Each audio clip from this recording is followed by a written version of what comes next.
This is the day that totally driverless cars are street legal in California, but there's only been one application to the DMV to conduct driverless testing.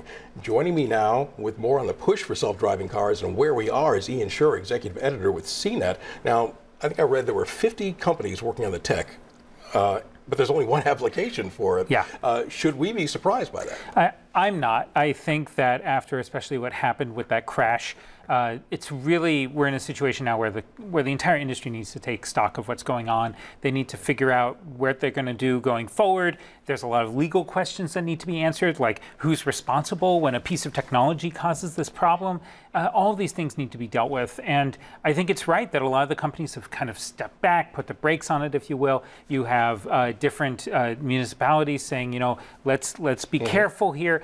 I think this is all the right answer so far. The crash you're talking about, of course, in Tempe, yes. Elaine Hertzberg was killed, a pedestrian, by a car that did have a driver behind the wheel, a monitor behind the wheel. Right, there was a monitor, but I think this is part of the problem, is that a lot of us came to trust, oh my gosh, this is coming, it's coming a lot quicker than we all thought, and you know, we were preparing for the future, and some of the groundwork isn't being laid correctly, right? We still haven't been able to get this stuff to be able to be trustworthy enough that everyone feels comfortable.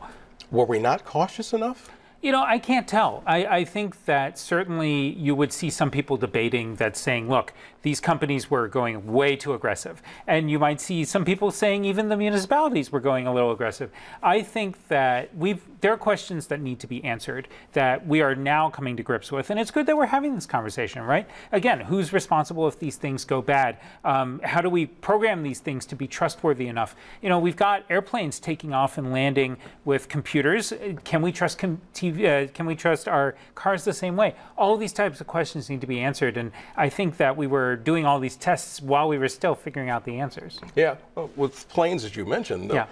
It's designed to keep traffic away from you yes. while you're landing, as opposed to the way this technology is going to have to work, making decisions about traffic around. Yes, no, and all of this stuff is incredibly complex, right? But what makes me feel comfortable about this is that we're taking stock of it all, and we're really looking at it all, and you know, these questions might finally get answered in a good way, and that means that when my 2-year-old is finally ready to drive, maybe it'll be a lot safer, and I'm happy about that. Well, you were saying that in a perfect world, your 2-year-old would never learn how to drive. I hope not. I really do. And not just because I want him to be perfectly safe and never in danger, but also because, you know, the answer to a lot of our issues in the world comes down to automation, right? When you've got automated vehicles, that means that we will have less traffic. That means that we'll have less fatality. All these things will happen. And so it's very promising. It's just, how do we get to that future? I know it's there, but I don't know how we're going to get there yet. And these companies need to figure it out. If you don't know how we're going to get there, do you know whether it's 5 years or 10 or 20 years off? It's really hard to tell. You know, for a while it was looking like it was imminent, and then this crash happened, and everyone said, oh, let's wait a minute. And I think, again, that's the right answer. So now the question is, okay, well, what is it going to take to move forward and feel comfortable?